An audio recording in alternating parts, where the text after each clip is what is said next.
All right, hello everyone, and today we are going to be discussing the topic of surgery after an accident, why your case may be worth much more than you think. Welcome to another segment of Live with Mitch, brought to you by Proner, a law firm with a global presence and expertise that feels local and personal. I'm your host, Mel Maguia. And today we're going to sit down with the expert himself, Mitch Proner, a personal injury attorney with over 30 years of experience, here to answer your questions and share insights you'll find useful in the personal injury world. And remember, folks, all consultations are free and confidential. Reach us at any time at 1-800-321-1234. How you doing, Mitch? Long time no Doing talk. great, doing great. So I'm actually on trial, and the judge called a recess for the holidays, and we start again next month. So I'm in the office doing some work and happy to present again. How about Yeah. yourself, Mel? How's everything? Good. Just like we're discussing. I'm just tired, but it's been nice to see snow again. Let's put it that way. Otherwise, I'm good. Thank you for asking. I appreciate that. It's the holidays, right? Right? So yeah, like I mean, definitely surgery. That's one thing I've learned here in the past months. I've been working here, but yeah, like, can you expand on that more? Why your case may be much more than you think with surgery after an accident? So typically, the cases that are worth the least are the cases that don't have permanency. So if somebody goes to the doctor and they treat for a few weeks and they're feeling better, that case isn't worth very much. The cases that have more value are the case where the injuries are permanent. You're entitled to compensation for the loss of quality of life. And if the quality of your life hasn't really changed, then the case isn't worth that much. If the quality of your life has changed because of an injury, the case is worth significantly more. Typically, somebody might go to a doctor and the doctor might say, all right, we'll put you in therapy for a little while. And then therapy doesn't work. Well, I say, let's try an injection. That might do the trick. They might feel better and go on with their life. Other times, despite conservative therapy, could be chiropractic, could be acupuncture, could be massage, could be stimulation from a TENS unit, which is an electric stimulation. Well, next they try injections. Injections might work, they might not. The doctor might say, you need surgery. Now, the person could say, you know what? I don't want surgery. I'm just going to live with it. Okay. Part of every lawsuit is the other side has the right to have their own doctors examine you. And their doctors consistently write reports that say two things. One, they'll say the examination was normal. They don't see anything wrong with you. Two, they'll say any problems you have are degenerative. They're not from an accident. They're from aging. Now, if your medical doctors say you need surgery because your pain is progressive and not getting better, and surgery is the only thing that could help you, they have doctors that say you don't need surgery. So now, they can come in with a low settlement offer. And you can either take the low settlement offer or you can go to trial. Now, if you go to trial, your lawyer is going to present evidence that you're injured, you're suffering, and you require surgery. But you have chosen not to get it. Their doctors are going to say, it's all made up, it's normal aging, and you don't need surgery. Right. Now, the jury's left to think, well,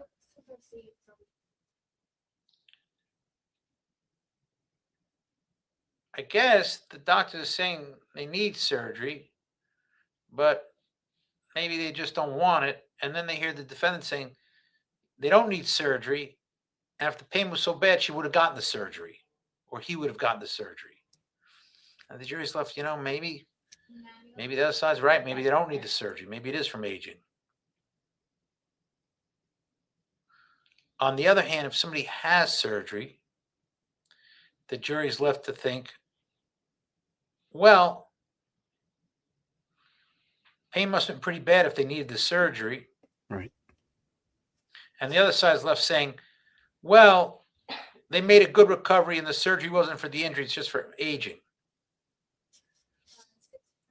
The other side has a tougher argument once you've had the surgery. Right. Average juror is going to award more money on a case involving surgery. And the carriers pay more money in settlement when surgery is involved. And that's why surgeries can definitely affect the value of a case. What's interesting is it used to be that big cases, they had surgery in the hospital right away. Really? You went to the hospital, right away they did surgery. Within 24 hours, they were doing surgery. And then you had 2 or 3 weeks in the hospital, and then you got out. Nowadays, they send people home, they start treating, and then the surgeries are arthroscopic, and they happen 2 years later when the people's dealing with the pain, and they say, well, my neck's not getting any better, I better get the surgery. They didn't have that before. People weren't treated that way. Arthroscopic injuries, arthroscopic surgeries, where they just go in with, they make 3 little portals. That's incisions about the size of the width of your thumb. Right. And in one of those goes a camera, and in the other goes tools. With the 3 incisions, they start doing some work in there. They do debridement, where they clean out damaged tissue. They might do some sutures. And it's all done through these little portals. They can take out some disc material that's impinging on a nerve. And then you're not in the hospital for 3 weeks anymore. Because they found the longer you're in the hospital, the more likely you are to get some other disease, an infection. Right. That could complicate your recovery. So medicine's changed and the surgeries have changed, but the values have gone up for these cases where you're getting surgery later on. So because it's less invasive, does that, I mean, the only thing that's really changing is the time frame of when you're going in, right? That still shouldn't affect even the if it's case. minimally invasive, we can still have an artist drop the procedure and show it from the inside. Got it. Right. And so it's still a surgery, and it still increases the value. So even if it's minimally invasive, it still increases the value. Right. Minimally invasive means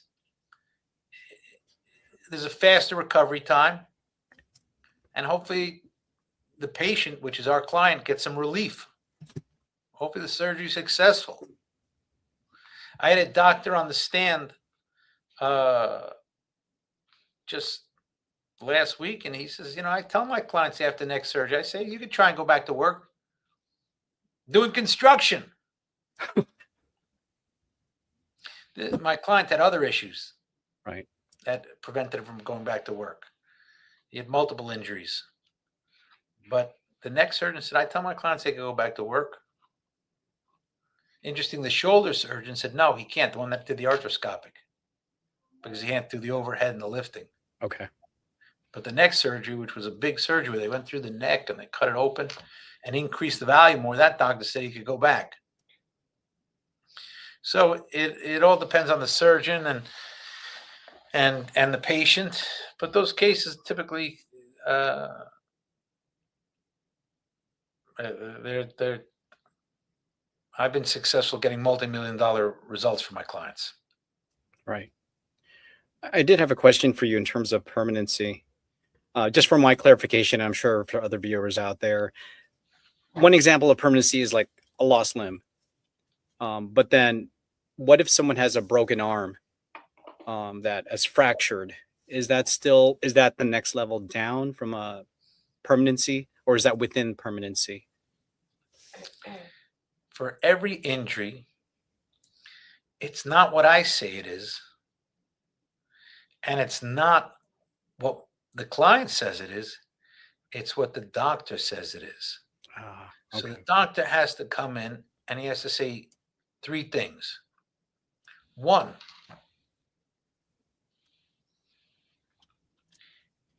what's the diagnosis?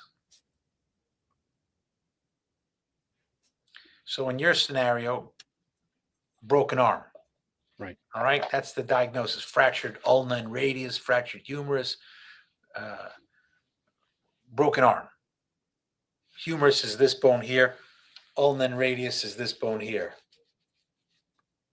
The bump that you see on your wrist, that's the ulna styloid. That's the end of your ulna. Oh, I didn't know that. Okay.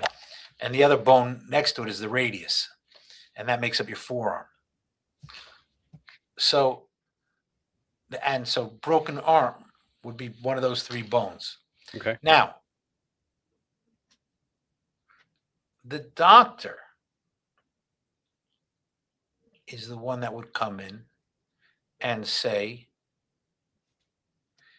that's my diagnosis, fractured ulna. Next thing is the doctor has to give you causation. If you're suing a defendant for, let's say, a motor vehicle accident, the doctor has to say, it was broken in the automobile accident. Okay. Doctor has to give you causation. That's not from aging. That's from trauma, the condition I observed.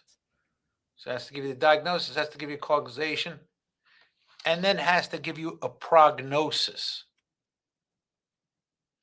A prognosis is what's the future?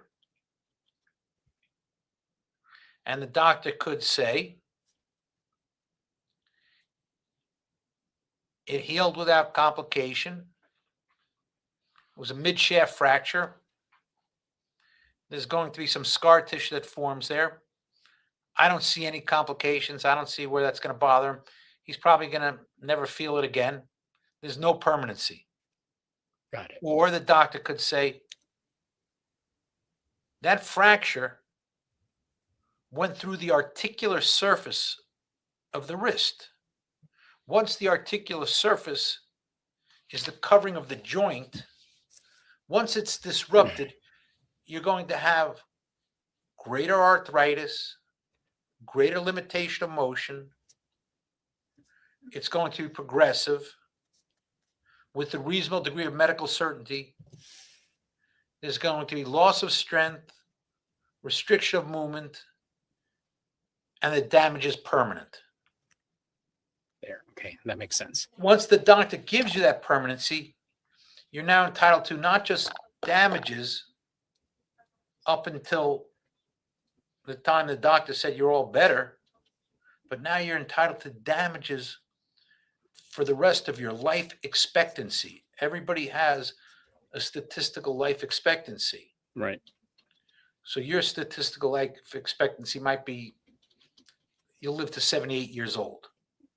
That doesn't mean you're not going to live to 90, or it also doesn't mean you're not going to get hit by a car and die leaving the office today. Yep. Sorry. Oh my gosh. Okay. We don't know. Fingers crossed. We don't know. But statistically, you're going to live to 78. You're Yes. entitled to money damages from your lawsuit for your entire life expectancy, Right. because you're likely to have pain and suffering and loss of quality of life for your life expectancy. So the doctor gives you permanency, you're entitled to more money damages. Excellent. Well, Well, that definitely clarifies it. And I'm sorry, still laughing at the comment. Yeah. That was hilarious. Well, Mitch, thank you again. We're starting to run out of time, but I Be careful appreciate going it. home. I Your health's know. more important. Your I'm health's gonna more stay, important I'm than any staying in money the I'm going to get office. you. I'm staying in the office now. You're gonna find me under the desk. We're taking a nap. All right. Well, there you have it, folks. Straight from the expert himself, Mitch Proner. That wraps it up for now. And thank you for taking the time to tune in. Whether it's on our podcast or video broadcast, we really do appreciate it. And remember, you can reach us 24/7 at 1-800-321-1234. All consultations are free and confidential. And if you haven't done it yet, please follow us on Instagram, TikTok, Facebook, and YouTube. Like, share, and please subscribe to get the latest updates. Now, before we go, Mitch, anything else you want to add besides telling my future, please? Yeah. Happy holidays and, Oh, be well. And thanks for your time. excellent. Happy holidays to you too, Mitch. Thank you, Mitch, and for yet another informative session. And thank you all for checking us out. I know I learned a lot. I hope you did all too. We'll see you next time. Thanks.